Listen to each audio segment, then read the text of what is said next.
রাত পোহালেই মহরম, আর সেই উপলক্ষে যেন নতুন ছন্দে জেগে উঠেছে নবাবের শহর মুর্শিদাবাদ। বছরের অধিকাংশ সময় শান্ত ও নীরব থাকা ঐতিহাসিক নিজামত ইমামবাড়ায় এখন ব্যস্ততার আবহ। ইতিহাস, ধর্মীয় অনুভূতি এবং শতাব্দী প্রাচীন ঐতিহ্যের মেলবন্ধনে ধীরে ধীরে ঘনিয়ে আসছে মহরমের শোকাবহ দিনগুলি। ইমামবাড়ার অন্দরমহলে চলছে শেষ মুহূর্তের প্রস্তুতি।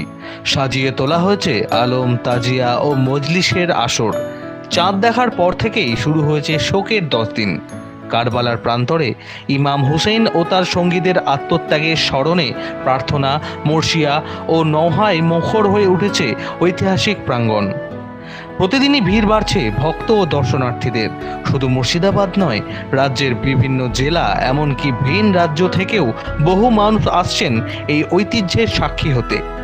আশুরার দিনেই সেই আবহ আরও তীব্র হবে। বের হবে ঐতিহ্যবাহী শোকযাত্রা, পালিত হবে মাতম। নবাবী আমল থেকে চলে আসা বহু রীতি আজও একই মর্যাদায় পালন করা হয় এখানে। হাজারির সামনে যে ইমামবাড়া, এটা হচ্ছে এশিয়ার বৃহত্তম ইমামবাড়া। এই ইমামবাড়া তৈরি করে নবাব ফেরাদুন 1847-এ। ইমামবাড়ার ভেতরে মহরম কথার অর্থ শোক।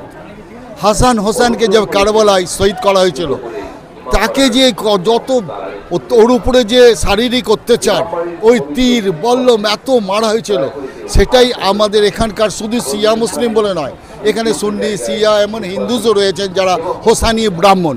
তারা আসেন এখানে এসে নিজেকে শরীরে আঘাত করে অনুভব করেন যে আমার হাসানকে কেন লেগেছিল, কীরকম লেগেছিল। আর ইমামবাড়া বছরে 9 দিন মহরমের সময় খোলা থাকে, তখন এখানে সবাই প্রবেশ করতে পারেন, হিন্দু, মুসলিম, জৈন, খ্রিস্টান। কিন্তু ভেতরে মাছ খেয়ে গিয়ে ভেতরে হাত দেওয়া নিষেধ। এখনও হাত দেওয়ার ব্যাপার নেই, সরকার ঘিরে দিয়েছেন। ইমামবাড়ার ভেতরে ঢুকেই বাঁদিকে রয়েছে সব তাজিয়া, সব রূপোর। সে বহু পুরাতন তাজিয়া। সেই তাজিয়া আগামী দিন শুক্রবার সেই তাজিয়ার প্রশাসন এই গেট দিয়ে বেরিয়ে এখান থেকে 4 কিলোমিটার দূরে কারবালায় গিয়ে শেষ হবে। ওখানে ঠান্ডা হবে। এখন রাস্তার মধ্যে হাত মাতম হবে এবং কারবালায় গিয়ে সেই বুক পিটে চাকু দিয়ে, এবং যাকে জঞ্জিরা মাতাম বলা হয়, এই নিয়ে এখন আমাদের মুর্শিদাবাদে যা দেখছি, আমার বয়স প্রায় 68। আমি এখানে বহুকাল দিয়ে গাইডে কাজ করছি। এরকম এখন তো ভিড়ই নেই। আগে যা ভিড় হতো, এখানে লাইন দিত, সিকিউরিটি গার্ড, পুলিশ সব গার্ড থাকতো। এখন হয়তো আর্থিক অবস্থা ভালো না, সেজন্য এখন ট্যুরিস্ট এবং এই যারা মহরমের জন্য আসেন তারা খুব কম। দেখুন সব দোকানদার দাঁড়িয়ে আছে, বসে আছে আহা করে, বেচে কেনা। তবে মহরম শুধুমাত্র শোক বা ধর্মীয় আচারের মধ্যে সীমাবদ্ধ নয়। আত্মত্যাগ, মানবতা এবং ন্যায়ের পক্ষে দাঁড়ানোর এক চিরন্তন বার্তাও বহন করে এই দিন।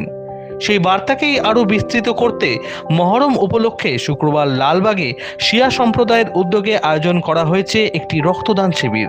আয়োজকদের বক্তব্য, ধর্ম বর্ণের ঊর্ধ্বে উঠে মানব সেবায় আদর্শকে সামনে আনাই এই উদ্যোগের উদ্দেশ্য।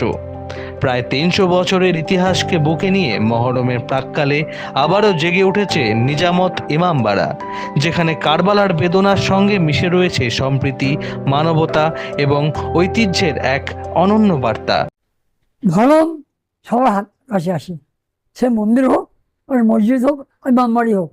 এখানকার আপনাকে তো বললাম যে এখানকার মহরম শুধু আমরা করি না, দেশ বিদেশ থেকে লোক আসে, বাংলাদেশ থেকে লোক আসে, ভারত থেকে লোক আসে। এই যে এখানকার যে মহরম, এটা ঐতিহাসিক মহরম, এটা হিসকের মহরম।